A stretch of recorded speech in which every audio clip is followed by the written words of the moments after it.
Oke, baik. Assalamualaikum warahmatullahi wabarakatuh, Bapak Ibu ASN dan pensiunan PNS yang terhormat.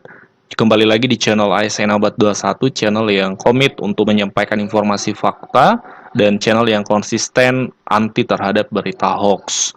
Nah, di video kali ini kami akan menyampaikan 8 program hasil cepat nih yang dicanangkan Prabowo di masa jabatannya nanti Bapak Ibu. Untuk 2025 tentu mulai Januari. Kalau pelantikan kan mulai Oktober 2024. Nah, untuk tahun 2025 ada 8 program yang sudah dipadu-padankan dengan pemerintahan saat ini. Dipadu-padankan yang dimaksud adalah sudah disesuaikan dengan RAPBN saat ini. RAPBN Rencangan Anggaran untuk APBN 2025. Karena kan memang kita ketahui yang menyusun RAPBN saat ini masih pemerintahannya Pak Jokowi dalam hal ini. Nah, harus sinkron dengan program-program dari Pak Prabowo karena kan nanti yang melaksanakan anggaran 2025 itu kan adalah Pak Prabowo seperti itu. Nah, apa saja 8 program itu? Oke, kita mulai pembahasannya. Ini disampaikan oleh Menteri Perencanaan Pembangunan Nasional terkait RAPBN 2025 dalam konferensi persnya kemarin dan ini resmi ya. Konferensi persnya dihadiri oleh beberapa menteri, disiarkan langsung juga di medianya Kementerian Keuangan, dihadiri oleh Menteri Koordinator Perekonomian, Menteri Keuangan, Menteri Perencanaan Pembangunan Nasional, Kepala Bappenas, Menteri Pendidikan, Menteri Kesehatan, dan lain-lain seperti itu. Nah, apa saja 8 program hasil terbaik cepat Prabowo yang sudah dipadu-padankan dengan RAPBN 2025? Yang pertama adalah memberikan makanan bergizi sehat untuk 15,42 juta jiwa di 514 kabupaten kota. Jadi ini tetap menjadi program andalan makanan bergizi sehat yang kita mengenalnya kemarin program makan siang gratis itu, tapi ini perlu kita garis bawahi. Makan siang gratis ini bukan berlaku untuk umum masyarakat, tapi sasarannya adalah para pelajar, termasuk mungkin juga ibu hamil, seperti itu. Yang kedua adalah mencetak dan meningkatkan produktivitas lahan pertanian dan lumbung pangan desa, daerah, dan nasional. Yang ketiga, menyelenggarakan pemeriksaan kesehatan gratis, menuntaskan kasus TBC, membangun rumah sakit lengkap berkualitas di tingkat kabupaten kota. Ini tentunya sangat bagus programnya. Yang ketiga adalah yang keempat, membangun 4 sekolah SMA unggulan di IKN, NTT, Sulut, dan Maluku Utara. Kemudian memperbaiki sekolah-sekolah yang perlu renovasi, kurang lebih 90.000 ruang kelas.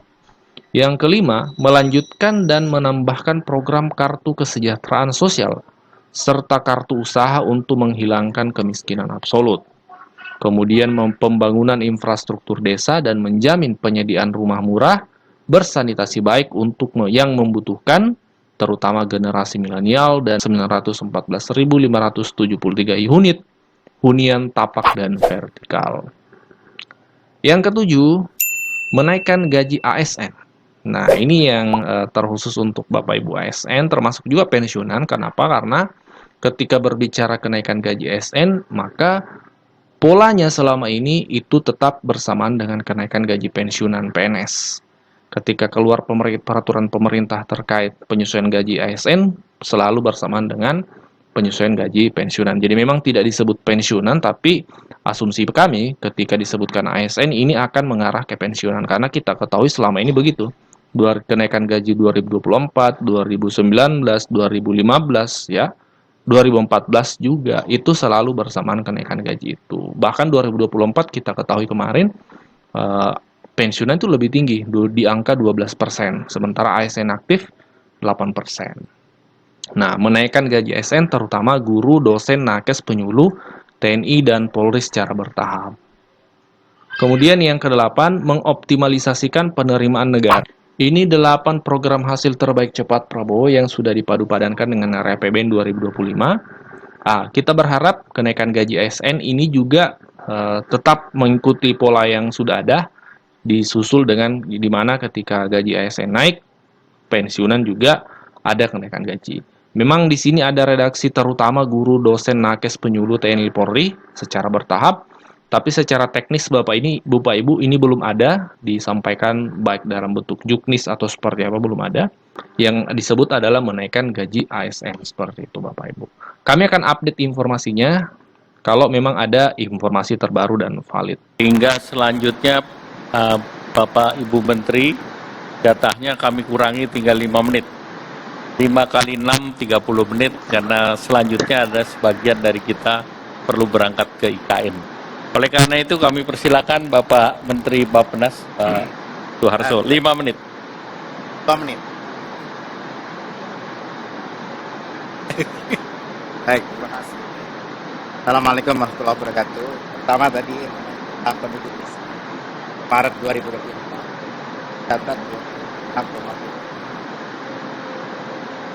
0,68 juta dibandingkan Maret 2020. Dari sisi 0,33. Tapi yang saya ingin, karena waktunya pendek sekali, saya ingin sampaikan pertama soal bahwa rencana kerja pemerintah pada tahun 2025 ini telah padu-padankan dan program hasil terbaik cepat,